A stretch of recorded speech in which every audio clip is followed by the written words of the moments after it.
ഞാൻ ഡോക്ടർ പ്രസാദ്. ചികിത്സാ ചെലവ് വല്ലാതെ കൂടിക്കൊണ്ടിരിക്കുന്നു എന്നുള്ള വിഷമം എല്ലാവർക്കും തന്നെയുണ്ട്. പ്രത്യേകിച്ച് പ്രമേഹ രോഗികൾക്ക്. ലോകത്തുള്ള മുഴുവൻ കോംപ്ലിക്കേഷൻസും കാല് മുറിക്കുന്നതും, കണ്ണ് പോകുന്നതും, കിഡ്നി പോകുന്നതും, അറ്റാക്ക് വരുന്നതും ഇങ്ങനത്തെ എന്തെടുത്താലും ഭൂരിഭാഗവും പ്രമേഹ രോഗികൾക്കാണ് ഈ കോംപ്ലിക്കേഷൻസ് എല്ലാം സംഭവിക്കുക. സോ പ്രമേഹത്തിന്റെ അനുബന്ധ രോഗങ്ങളായിട്ട് വരുന്നത് ഇതെല്ലാം ചേർന്നിട്ട് ശരിക്ക് ഈ ലോകത്തെ മരുന്ന് കച്ചവടത്തിന്റെ ഭൂരിഭാഗം ഒരു 80-90% ചിലപ്പോ ഈ ജീവിതശൈലി രോഗങ്ങൾക്ക് വേണ്ടി രോഗികൾക്ക് വേണ്ടിയിട്ടാണ്. കൂടാതെ ഇപ്പോൾ പുതിയൊരു കൺസേൺ എല്ലാവരുടെയും മനസ്സിൽ വന്നിട്ടുള്ളത് മൾട്ടിനാഷണൽ കമ്പനീസ്, LLPs അങ്ങനത്തെ ഒക്കെ വന്നിട്ട് നമ്മളുടെ നാട്ടിലെ ഹോസ്പിറ്റൽസ്, വലിയ വലിയ ഹോസ്പിറ്റൽസ് എല്ലാം എടുത്തു പോകുന്നു. ചികിത്സ വലിയൊരു ചെലവേറിയൊരു പ്രോസസ്സായി മാറും എന്നൊരു ഭയം എല്ലാവരുടെയും മനസ്സിൽ ഇപ്പോഴുണ്ട്. എന്തുവാകട്ടെ, ഇപ്പോഴത്തെ ചികിത്സാ രീതിയാണ്. നാളെ വരാം എന്താണെന്ന് അറിയില്ല. ഇൻഷുറൻസ് കമ്പനികൾ ഈ ലോകം ഭരിക്കുന്ന ഒരു കാലം വരും ചിലപ്പോൾ. ചികിത്സാ രംഗം എന്തും വരാം. പക്ഷേ നമ്മൾ ചെയ്യേണ്ടത് നമ്മൾ ചെയ്യുന്നുണ്ടോ? ഇത് നിങ്ങൾ സ്വയം ചിന്തിക്കണം.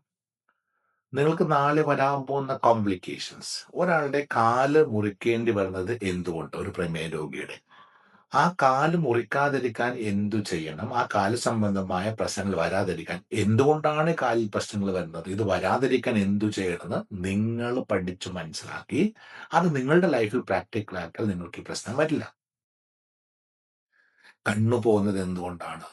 അറ്റാക്ക് വരുന്നത് എന്തുകൊണ്ടാണ്? കിഡ്നി പോകുന്നത് എന്തുകൊണ്ടാണ്? ഇതെല്ലാം നിങ്ങൾ തിരിച്ചറിഞ്ഞ് ഇതിനെ പ്രിവെന്റ് ചെയ്താൽ നമ്മൾക്ക് മാസാമാസമുള്ള റെഗുലർ ചെക്കപ്പുകൾ നടത്തി അതിനനുസരിച്ച് നമ്മളുടെ ബ്ലഡ് ഷുഗർ നോക്കിയിട്ടോ പ്രഷറോ കൊളസ്ട്രോളോ നോക്കി അതിനനുസരിച്ചുള്ള എന്തെങ്കിലും ചേഞ്ചസ് വേണമെങ്കിൽ അത് സമയാസമയം ചെയ്ത് കൃത്യമായ ചെക്കപ്പുകൾ നടത്തി നമ്മൾ സ്വയം വിലയിരുത്തി നമ്മുടെ രോഗത്തിന്റെ അവസ്ഥ വിലയിരുത്തിയിട്ട് ഇനി ഈ വരാൻ പോകുന്ന കോംപ്ലിക്കേഷൻസ് എല്ലാം പ്രിവെന്റ് ചെയ്യാൻ ഈ കഴിച്ചുകൊണ്ടിരിക്കുന്ന മരുന്നുകളുടെ ഡോസുകൾ കൂടിപ്പോകാതിരിക്കാൻ ഇപ്പോൾ കഴിച്ചുകൊണ്ടിരിക്കുന്ന മരുന്നുകളുടെ ഡോസ് കുറച്ച് കൊണ്ടുവന്ന് പറ്റുമെങ്കിൽ ഈ മരുന്നൊന്നും ഇല്ലാത്ത ഒരു ജീവിതത്തെ കുറിച്ച് ചിന്തിച്ചാലോ.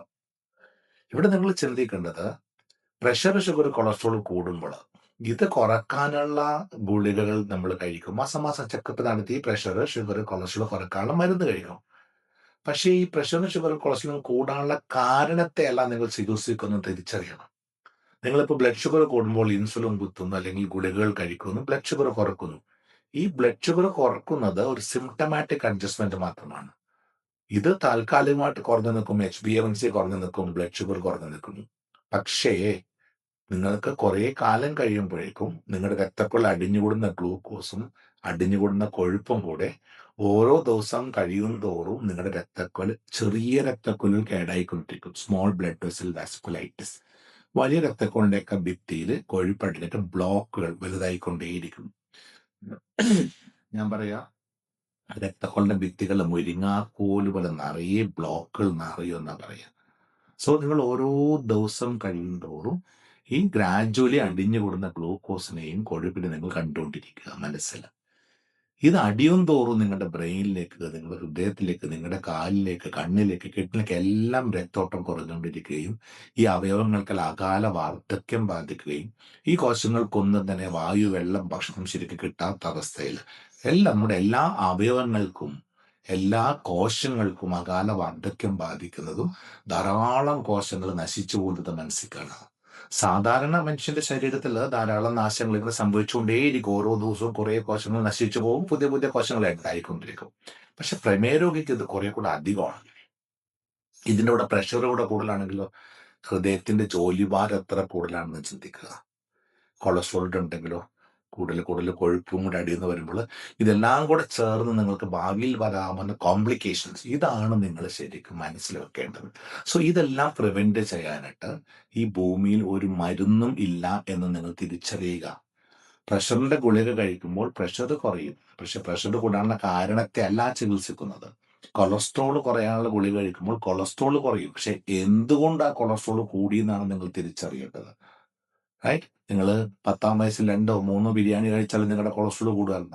എൻ്റെ ഒരു 10-50 വയസ്സ് കഴിയുമ്പോൾ കുറച്ച് കൊഴുപ്പ് കഴിക്കുമ്പോൾ നിങ്ങളുടെ കൊളസ്ട്രോൾ കൂടുന്നത്. അത് കാർബോഹൈഡ്രേറ്റിന്റെ റോൾ എന്താണ് ഇതിൽ, കൊളസ്ട്രോൾ കൊഴുപ്പിന്റെ റോൾ എന്താണ്, ഇതെല്ലാം നിങ്ങൾ പഠിക്കുന്നത്. ഒന്നും അറിയാത്താണ് കുഴപ്പം. സോ പ്രഷർ, ഷുഗർ, കൊളസ്ട്രോൾ കുറക്കാനുള്ള ഗുളികകൾ മാത്രം കഴിച്ച് കൺട്രോളിൽ നിർത്തിയാൽ ഇത് ഓക്കെ ആണെന്നുള്ള നിങ്ങളുടെ ഈ തെറ്റിദ്ധാരണ ആദ്യം തിരുത്തുക. നിങ്ങൾ അന്നന്ന് കഴിക്കുന്ന ഭക്ഷണത്തിലെ ഗ്ലൂക്കോസും കൊഴുപ്പും എനർജി ആക്കാനുള്ള വ്യായാമം ചെയ്തുകൊണ്ടേയിരിക്കുന്നിടത്തോളം കാലം നിങ്ങളുടെ ഒരാളുടെയും ഒരു സ്മോൾ ബ്ലഡ് വെസൽസിലും ഗ്ലൂക്കോസ് അടിഞ്ഞ രക്തക്കൊലി കേടാകില്ല. സ്മോൾ ബ്ലഡ് വെസൽ വാസ്കുലൈറ്റിസ് വരില്ല. കൂടാതെ അന്നന്ന് കഴിക്കുന്ന ഗ്ലൂക്കോസ് പോലും എനർജി ആക്കാനുള്ള അധ്വാനവും വ്യായാമം ഇല്ലാതെ ജീവിക്കുമ്പോഴാണ് കൊഴുപ്പ് എനർജിക്ക് എടുക്കാതെ TGL എനർജിക്ക് എടുക്കാതെ LDL കൊഴുപ്പ് അടിഞ്ഞുകൂടി ബ്ലോക്കുകൾ ഉണ്ടാവുന്നത്, അത് വലുതായിക്കൊണ്ടിരിക്കുന്നതോ ഭാവിയിൽ വരാവുന്ന മുഴുവൻ കോംപ്ലിക്കേഷൻസിന്റെയും കാരണം, എല്ലാ ജീവിതശൈലി രോഗത്തിന്റെയും കാരണം ഈ അടിഞ്ഞുകൂടുന്ന ദുർമേധസ് അല്ലെങ്കിൽ ബാഡ് കൊളസ്ട്രോൾ ആണ്. സോ അത് തടയാൻ എന്താണ് വേണ്ടത്? അതിന് മരുന്നുകളിൽ ഈ ബ്ലോക്കുകൾ ചെറുതാക്കാനുള്ള മരുന്ന് ഉണ്ടായിരുന്നെങ്കിൽ നിങ്ങൾക്ക് ആൻജിയോപ്ലാസ്റ്റോ ബൈപ്പാസോ ചെയ്യേണ്ട ആവശ്യമുണ്ടോ? സോ എന്താണ് ചെയ്യേണ്ടത് ചിന്തിക്കുക. നിങ്ങൾ അന്നന്ന് കഴിക്കുന്ന ഭക്ഷണത്തിലൂടെ അകത്തേക്ക് ചെല്ലുന്ന ഗ്ലൂക്കോസും കൊഴുപ്പും അന്നന്ന് എനർജി ആക്കി മാറ്റാനുള്ള വ്യായാമം പ്ലാൻഡ് ആയിട്ട് ചെയ്യുകയും അതിൻ്റെ ഒപ്പം കുറച്ച് കാർഡിയാക് എക്സസൈസ് ചെയ്ത് ഹാർട്ടിനെ സ്ട്രെങ്തൻ ചെയ്യുക. കൈയും കാലും രക്തോട്ടം കൂട്ടാനുള്ള വ്യായാമങ്ങൾ കൂട്ടും ഓട്ടോമാറ്റിക്കലി ഹാർട്ടിന്റെ വർക്ക് ലോഡ് കുറയുന്നു ഓർക്കുക. പ്ലസ് മസിൽ സ്പെസിഫിക് എക്സസൈസ് ചെയ്ത് എല്ലാ മസിൽസ് ഉപയോഗിച്ച് വ്യായാമം ചെയ്ത് ഗ്ലൂക്കോസും കൊഴുപ്പും അന്നന്ന് കത്തിച്ച് കളയുക, എനർജി ആക്കി മാറ്റുക. കൂടാതെ കുറച്ച് എയ്റോബിക് എക്സസൈസും എൻഡുറൻസ് ട്രെയിനിങ് ഒക്കെ ചെയ്ത് കുറച്ച് സ്റ്റാമിന കൂട്ടുക, കുറച്ചുകൂടെ ചെറുപ്പം തിരിച്ചു പിടിക്കാൻ ശ്രമിക്കുക. ഇതിനൂടെ കുറച്ച് ബെൻഡുകൾ, കുറച്ച് എന്താ പറയുക, യോഗയുടെ കുറച്ച് പ്രോസസ് കാര്യങ്ങൾ, കുറച്ച് ടേൺസും ടെൻസും ഒക്കെ ചെയ്ത് ശരീരത്തിന്റെ വഴക്കം കൂട്ടിയിടുക. അത് കൂടെ അല്പം സൂംബ ഡാൻസ് കൂടെ അല്പം ഒരു 5-10 മിനിറ്റ് ഒക്കെ ഇതിന്റെ കൂടെ മിക്സ് ചെയ്യുക. അത് നിങ്ങൾക്ക് രാവിലെ വൈകുന്നേരം കൊണ്ട് ചെയ്യുക. അതോടെ ശരീരത്തിന്റെ വഴക്കം കൂടുന്നു, കോർഡിനേറ്റഡ് മൂവ്മെന്റ്സ് കൂടുന്നു. നമ്മൾ ചിന്തിക്കേണ്ടത് ഒരു ജീവിതം ഭൂമിയിലല്ല. ഇനി എത്ര കാലം ബാക്കിയുണ്ട് നമുക്കൊന്നും അറിയില്ല. ഇനിയുള്ള കാലം കോംപ്ലിക്കേഷൻസ് ഒന്നും കൂടാതെ നല്ല ആരോഗ്യത്തിൽ ഭക്ഷണങ്ങളെല്ലാം തന്നെ ആസ്വദിച്ച് കഴിച്ച് നന്നായിട്ട് ജീവിക്കണമെങ്കിൽ രോഗഭീതി കൂടാതെ, മരണഭീതി കൂടാതെ, നാളെ കാലും കണ്ണും കിഡ്നിയും കേടാവുന്നുള്ള പേടി കൂടാതെ ഏറ്റവും കുറഞ്ഞ ചെലവിൽ നാളെ ചികിത്സ തുടരാനും അത് ഏറ്റവും നല്ല ആരോഗ്യം മെയിൻറ്റെയിൻ ചെയ്യാനും വേണ്ടത് തിരിച്ചറിവാണ്. ഡയറ്റ് കൺട്രോളിന്റെയും വ്യായാമത്തിന്റെയും പ്രാധാന്യം മനസ്സിലാക്കി പ്ലാൻഡ് ആയിട്ട് ഇത് നിങ്ങളുടെ ജീവിതത്തിൽ പ്രാക്ടിക്കൽ ആക്കുക. അത് പ്രാവർത്തികമാക്കുമ്പോൾ ഭാവിയിൽ ചികിത്സാ ചെലവും കൂടില്ല, കോംപ്ലിക്കേഷൻസും വരില്ല. നിങ്ങൾക്ക് ഏറ്റവും നന്നായിട്ട് ജീവിതം ആസ്വദിച്ച് ഓരോ ദിവസം കഴിയുന്തോറും വയസ്സാകുന്നതിന് പകരം കൂടുതൽ കൂടുതൽ ചെറുപ്പക്കാരായി മാറിക്കൊണ്ട് ജീവിതം ആസ്വദിക്കാൻ പറ്റും. ഇതാണ് തിരിച്ചറിവ്. Thank you.